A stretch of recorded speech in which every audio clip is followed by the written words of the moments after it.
So now we're going to dive into the third section of this unit, which is Manifest Destiny or Westward Expansion. So by 1840, our population has really grown.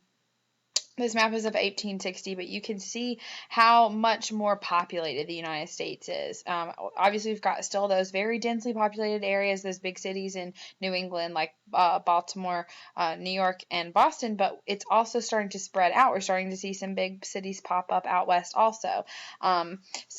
By 1840, our population in the United States is actually 6 times what it was at the time that we fought the American Revolution. On top of that, the actual land size of our country has doubled because of the Louisiana Purchase, right? So because of this, there's going to be this, big movement to begin migrating west and settle all of this land. And that is really called Manifest Destiny. So Manifest Destiny is the idea that Americans have the God-given right and responsibility to control and settle North America. So all of North America, okay, the land that belongs to Mexico, the land that belongs to Great Britain, all of it.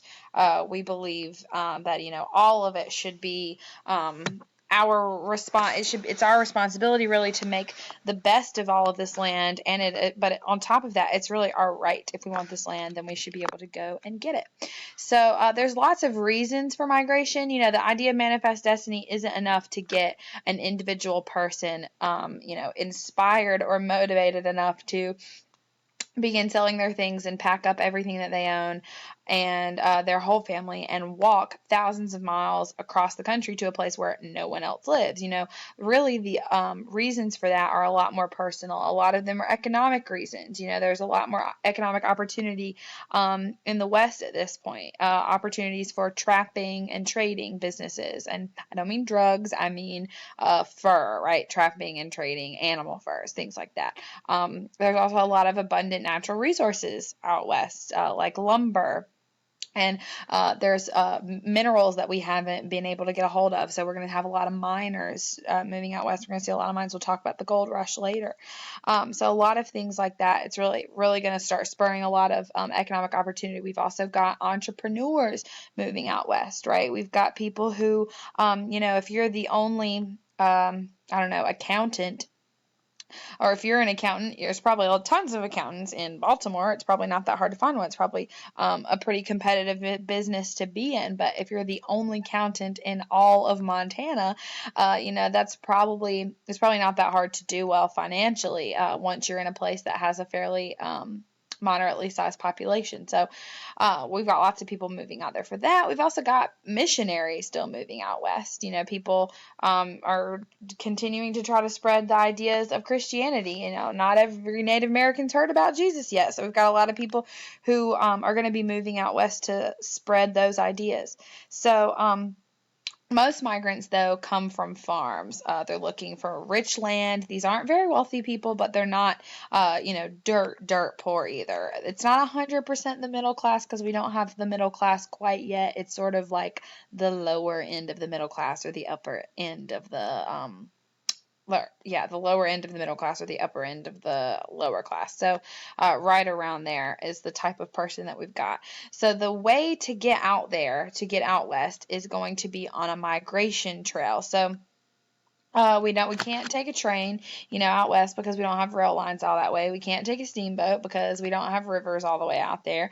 And there's no other mode of transportation other than walking. So walking is it. We've got to hitch a wagon to an ox or a horse and begin to march ourselves out west. So the first migration trail that you need to know, we're going to talk about 3, is the Santa Fe Trail. So the Santa Fe Trail starts in Independence, Missouri, which is sort of, very telling. They're starting in a town called Independence where they're going to assert their own independence and make a brand new life for themselves and their family. And it goes from Independence, Missouri, all the way to, guess where? Santa Fe. That's why we call it the Santa Fe Trail. So that ends up being about 800 miles. The Santa Fe Trail is originally a trading route. It's just pretty much used for people who are wanting to trade back and forth from one end of the country to the other, one end of the continent to the other, really. But eventually, as migration becomes more and more common, people will begin moving into it, they'll begin moving in that direction, and they'll use the Santa Fe Trail to get them there. So like I said, that's about 800 miles long. The next and most famous westward trail is called the Oregon Trail. So the Oregon Trail goes once again from Independence, Missouri, all the way up here to Oregon City on the Pacific coast in Oregon. Oregon is actually 2,000 miles. So this is a 2,000-mile long road, way longer than the Santa Fe Trail, more than twice that length. And is famous for many reasons. One is because of its length.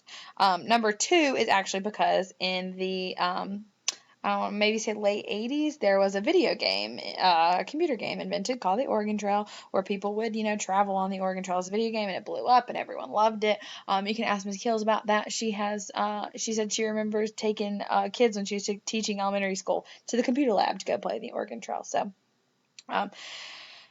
that's one reason why the Oregon Trail is so famous, but really the biggest one, the last reason, is because of how dangerous the Oregon Trail was. It was, very treacherous roads, harsh weather. It sometimes would take, really typically it would take about 6 months to make the entire journey. There are a lot of Native Americans in this territory, so you could be attacked by Indians, not to mention the amount of disease, a lot of disease. So really by 1859, over 20,000 people die along the Oregon Trail. And the most famous story of that is the story of the Donner Party.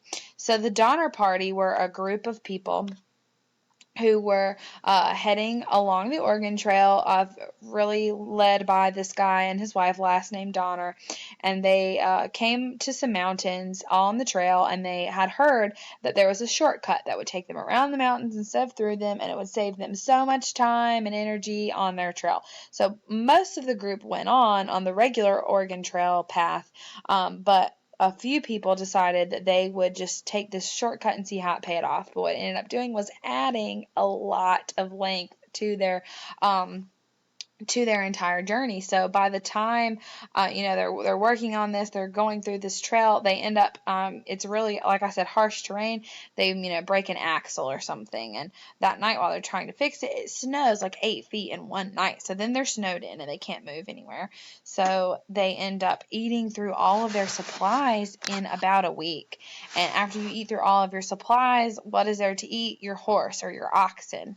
So they eat all of their horses. Then after that, dirt and trees and bark, leaves, things like that. And then after that, what is there to eat?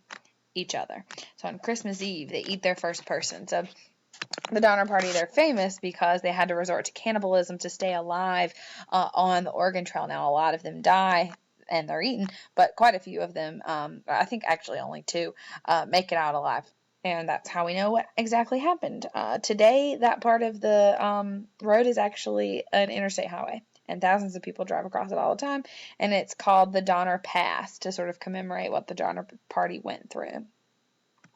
The last westward trail that you need to know is the Mormon Trail. So the Mormon religion, the Mormon church, was actually founded in New York by this guy over here. This is Joseph Smith. So Joseph Smith is considered by the Mormon church and by himself to be a prophet. So he was divinely inspired, and he was divinely inspired to write the Book of Mormon. So he wrote the Book of Mormon, which basically lays out all the rules of the Mormon religion. So those are their holy books, their holy texts are the Bible and the Book of Mormon. And being a prophet, Joseph Smith he's supposedly divinely inspired by God, and God tells, he sort of speaks to Joseph Smith for the whole community. So one day, Joseph Smith says, hey, I've had a little chat with Jesus, and he's told me that it is now put on us and our path that all the men should take more than one wife, and we should begin to practice plural marriage, which is called polygamy. So the Mormon religion begins to practice polygamy, and it's not really accepted. Polygamy isn't anything that's really going to be widely accepted by mainstream society anytime soon, and it definitely wasn't in the 1800s.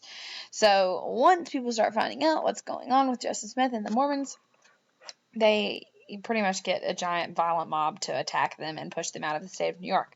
So they're forced to leave New York, and they go to Ohio, and then the same thing happens. And they're forced to leave Ohio, and then they go to Missouri, and then the same thing happens. And they go to so they leave Missouri, and they go to Illinois. When they get to Illinois, they they're pretty far away from people. It's not a very populated area, and they're like, this is it. This is where we're meant to be. So they stay. They set up this community called Nauvoo. They stay in this community of Nauvoo, and they're there for quite a while, several years, and they're really successful. They've got some buildings up today. You could go and take like a tour of it or whatever. I think they've got like a statue of Joseph Smith or something there. But eventually, just like at all the other places, word begins to travel about what's going on in the Mormon church and in the community of Nauvoo. And a violent mob comes and kills Joseph Smith and his brother. So now not only can the Mormon people not stay because, they are clearly going to be continuously attacked if they do, but they have no leader. And, his brother's not even alive. So this guy here with the killer beard is Brigham Young. And Brigham Young steps up to lead this community. And he's like, I know exactly what we're going to do. We're going to go west. That's really our only option at this point. We've got to get to a new place, and we've got to set up shop. So he takes all of the Mormon church, and they walk 1,300 miles from Nauvoo in Illinois all the way out here to Salt Lake City, Utah. Now, if you know anything about the Mormons today, maybe you watch Sister Wives on TLC, but Utah and this area right here has a very, very large Mormon population today. Salt Lake City is actually where the headquarters for the Church of Latter-day Saints is today, and that's because this is where Brigham Young settles them. So a lot of them still live there, generations and generations later. So it's, like I said, 1,300 miles. This ends up being called the Mormon Trail. Not quite as long as the Oregon Trail, but still longer than the Santa Fe Trail. So here you can see all of the trails together. Here in Independence, we've got the Santa Fe Trail, which is this blue line right here. Up here, going all the way out, and then up here is the Oregon Trail. This green connecting to this purple and blue right here is all the Oregon Trail. And then we've got the Mormon Trail, which starts all the way over here in Nauvoo, all the way up here, and then down to Salt Lake City. So all pretty long. I can't imagine walking all of this distance. So in 1848, a guy named John Sutter, Sutter, John Sutter, has a sawmill in the American River in Northern California. Now, at that point, we haven't talked about gaining California. We'll talk about that later in this unit. But in 1849, he finds in Northern California gold at his sawmill in 1848. Or sorry, I said 1849. I mean 1848. And he doesn't find a whole lot. He finds a little. It's in the water. And word begins to spread that this happened, and a lot of people are like, I think there might be some gold out in California. And then one day, James K. Polk, who at that time was the president, in December of 1848, he gets up and says that the gold mines in California are more extensive and valuable than ever anticipated, basically making these gold mines out in California to seem massive, and very, very rich in gold. And, anyone who goes out there is going to be so wealthy, and people go absolutely nuts. And this is the gold rush. So in 1849 is when the gold rush happens, and 80,000 people head for the coast of California, or really head to California to start looking for gold. So the way to remember that year is their nickname. They were called the 49ers. So that should sound familiar if you pay attention to professional sports at all. They called them the 49ers because they all moved to California in 1849. Very creative, I know. So 20% of actually these migrants came from other countries. So this is something that's people are coming from all over the world to move to California to look for gold. So they traveled along a westward migration trail called the California Trail. Here, we'll go back here and look at it. If you see this red, this is where the California Trail ends. So it goes up and then connects to these other, the Mormon Trail and the Oregon Trail. So all of this, it goes from, you can take it from Independence or from Illinois all the way out to California. So we've got, by 1854, 300,000 people have moved to California.